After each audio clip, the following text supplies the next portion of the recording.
Hey, welcome to the Youth Alive North Texas podcast. Man, we're excited that you guys are listening again today. Man, knowing you've listened to so many, we appreciate you and hope these conversations are helpful. They inspire you, they encourage you to go do more for students and even schools. On the call today, I've got a really, really good friend of mine. In fact, he's like my hero. He's been in Youth Alive way longer than I have, and I look up to him in so many areas. His name is Richard Baker. Richard Baker's from Minnesota. He'll tell you a little bit about himself. Richard, it's an honor to have you on the call today. Tell us, Richard, how long you've been in Youth Alive, student ministry? Just tell us a little bit about yourself. Sure. Kyle, it's great to be with you. It's what a privilege to kind of help out whoever is listening. It'll be just a blast. I've been doing Youth Alive now. This is my 20th year, starting my 20th year, so it's been a little while. And I think I was part of that original group of National Youth Alive missionaries, which is neither here nor there other than we didn't really know what we were doing when we started. There was the concept of Youth Alive and of reaching students on campus and equipping students to reach other students on campus, and the whole idea of school ministry being concentrated under a missionary who would really carry the ball for the district, just like you are, Kyle, for North Texas. Youth ministry-wise, I started back in the 80s when most youth pastors were not even born yet, but that's okay. It was one of those times where a lot of things were beginning to be written about youth ministry, but there wasn't a lot written about urban youth ministry, and that's where I started, South Minneapolis on Lake Street. And it was one of those things where God opened some doors and gave me some insight and wisdom on how to reach the city. And we had a youth group of, say, 15 suburban kids, but we had a huge African-American population around our church. And by the time we were finished with that time of ministry, we'd gone from the 15 suburban kids to 85 urban kids. So it was really a great time to see that happen. But while that was going on, there were a couple of folks that were mentoring me and really pushed towards school.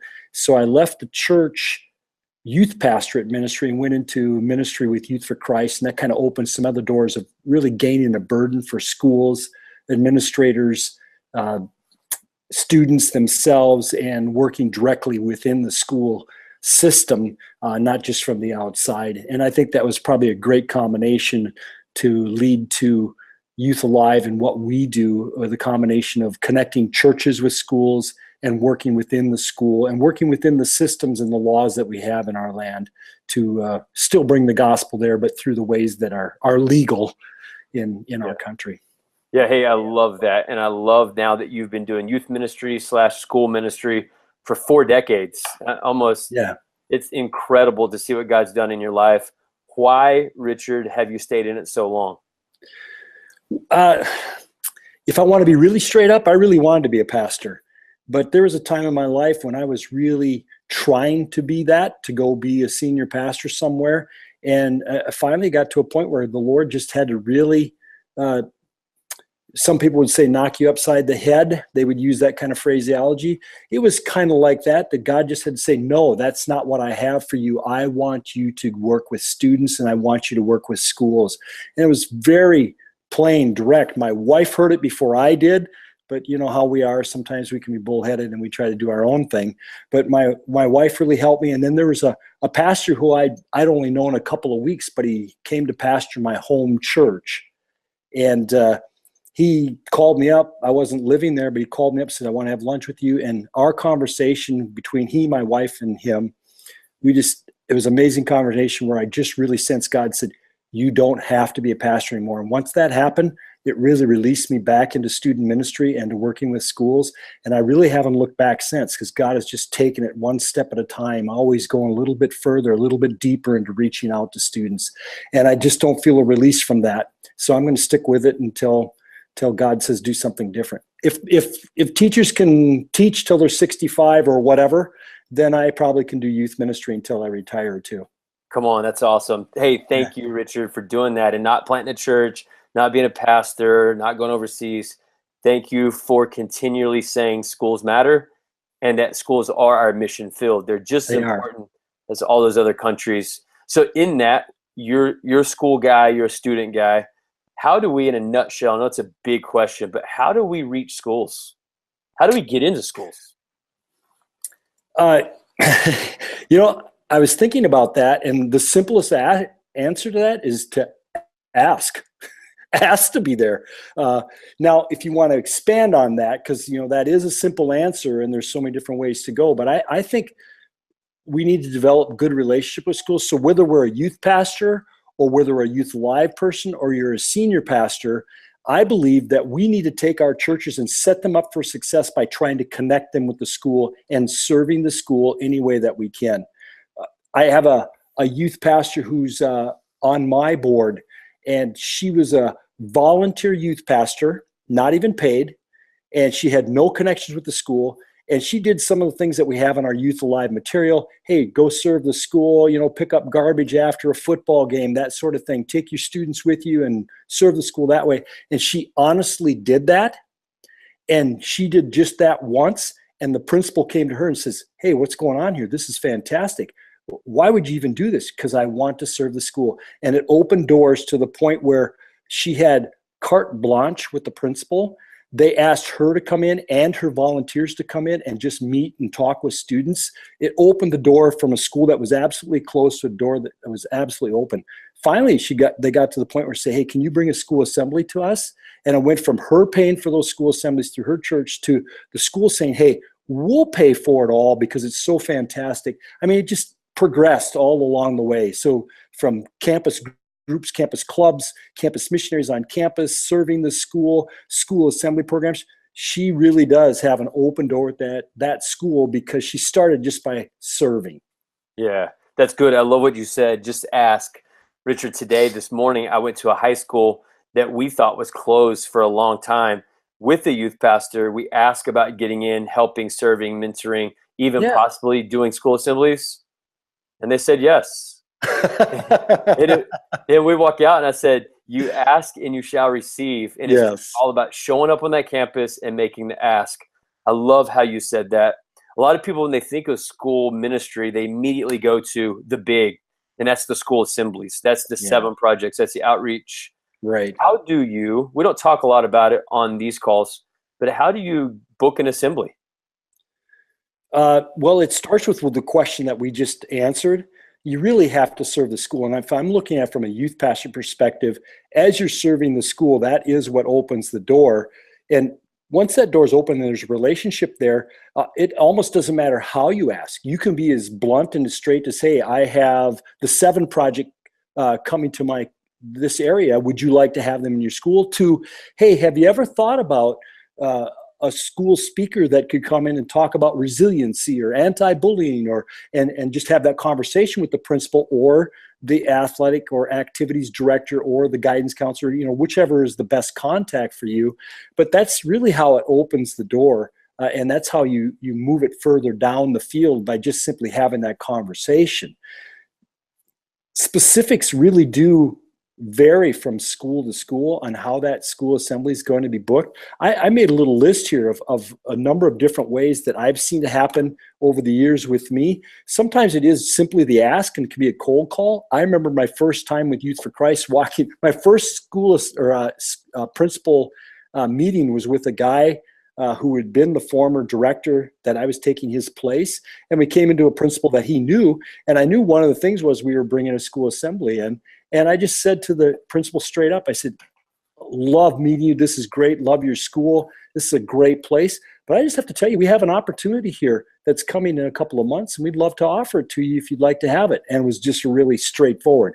Well, that doesn't work for everybody, but it really worked in that, for instance, because the guy says, well, that's fantastic. I'd love to do that. A lot of principals, they are busy and they don't have a lot of time for small talk.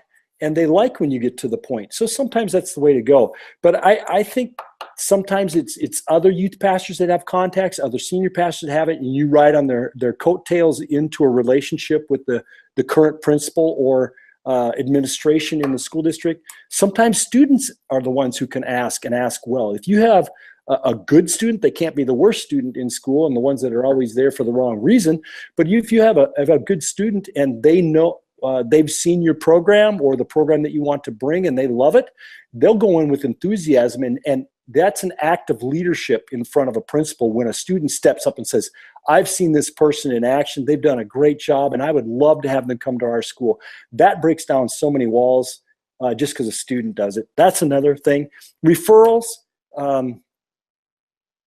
maybe that's more from a Youth Alive perspective, but principals who've had the program that you have are the ones that are great referrals for the principal you're meeting with. And then there's the other thing where schools just hear about you and they call. Well, that may happen for a youth pastor, that someone will call them and say, hey, I've heard such and such. I've heard the North Texas 7 project is over in such and such a town, and I know you're connected with that. Can you get them to our school? That happens too.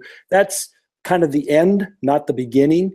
Yep. But I gave you a couple of opportunities there of how you can really connect with a school in different ways that it happens. Love that, Richard. Thank you, man. I love talking to you. I wish I could somehow get you to Texas and just keep you here. You and I would make an incredible tag team Youth Alive missionary combo. So I love the way you work, Kyle. You do all kinds of things I can't do. Hey, man. I've enjoyed getting to know you. When you're talking about schools and stuff, it's not all peachy. And when guys like you talk or guys like me talk, it sounds exciting and it's always great. But we know it's not. There's some things that, man, it's rough. What are some things that you've seen that frustrates you the most when you're working with schools, administrators, principals, all that? Well, one of the things I thought of right away when I think about that question is simply they don't understand our motive when we come in. I think so many principals have been burned by churches sometimes, youth pastors, and it doesn't even have to be the church, just by people who say they're going to do one thing and do something else, whether it's a school assembly program or they are volunteering, but they don't volunteer, or they come to volunteer for a certain thing and there's parameters in it and they step outside the parameters.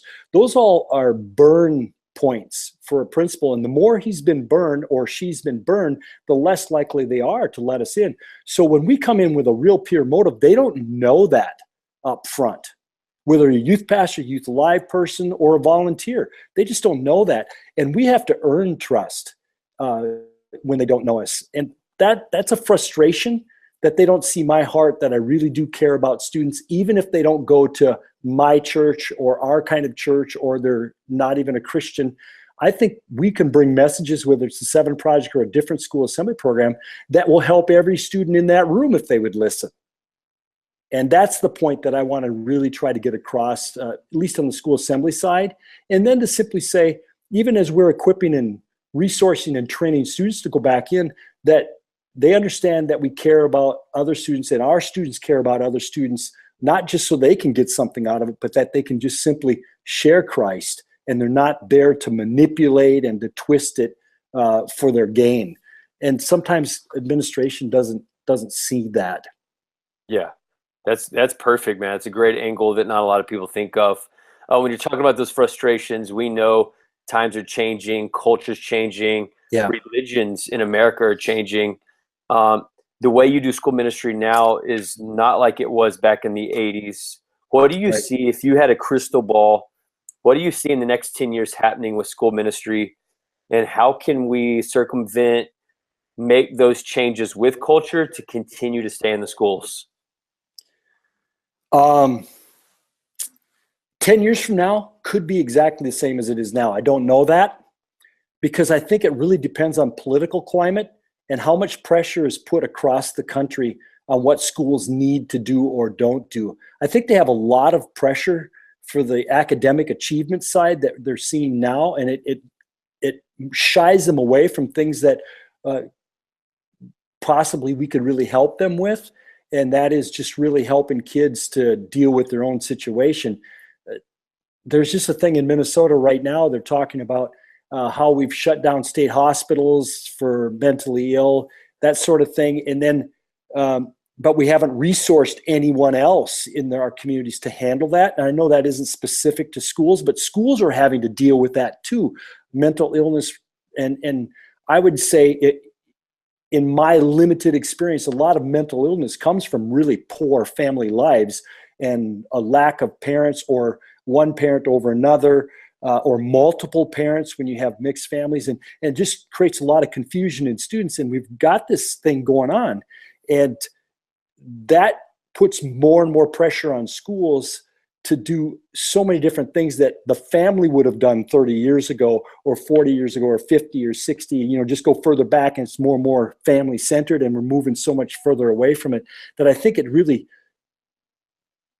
it makes the school have to do so much that they almost don't have time for us. But if they could see how the church could come alongside them and help them with so many of these different areas. I heard one of my friends simply say, the church has the largest group of willing and ready volunteers in the entire world.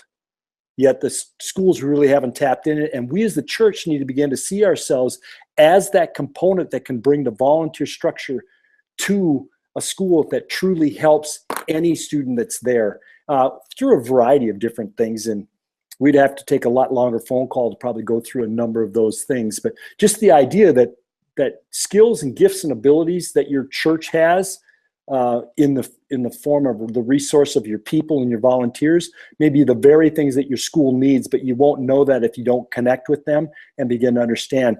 But changing, I think it's going to be more and more of us flexing to the school and what their needs are, and trying to meet those needs through the vast resources that we have with the quality people that go to our churches.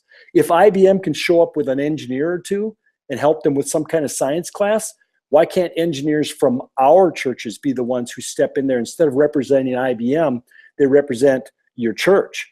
And not that we share the gospel or have to share the gospel there, but we are living out Christ when we're there. It really hit me a couple of things here, because I had my pastor ask me, when some of these big changes were happening over the last 18 months in our culture.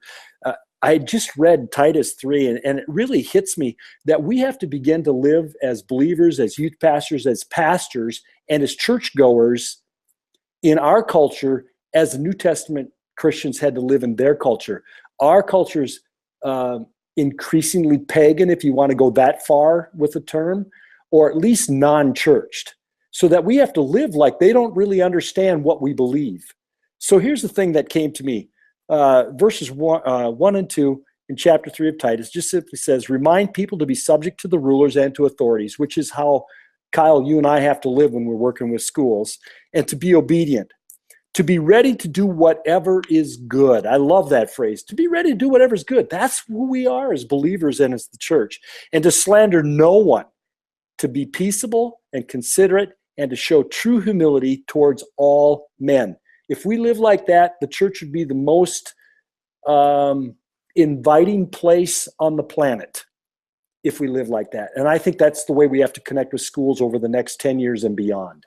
Love that, love that, love that. Thank you, Richard. Hey, last question. You've been in this game 40 years now.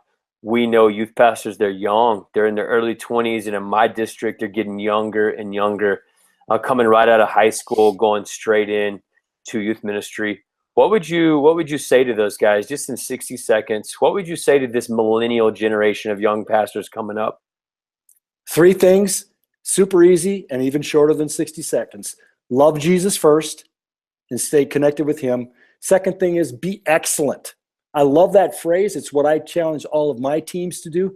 Be excellent. In other words, you don't have to be perfect, but do the very best that you can with everything that you have. So if it means you need to read more, study more, learn more, do that.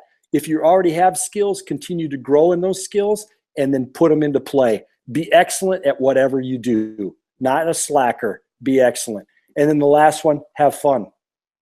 Isn't ministry supposed to be fun? Isn't going to church supposed to be fun? Isn't living the Christian life supposed to be fun? It isn't always fun, but it doesn't mean that we can't make it as fun as it possibly can be and enjoy it.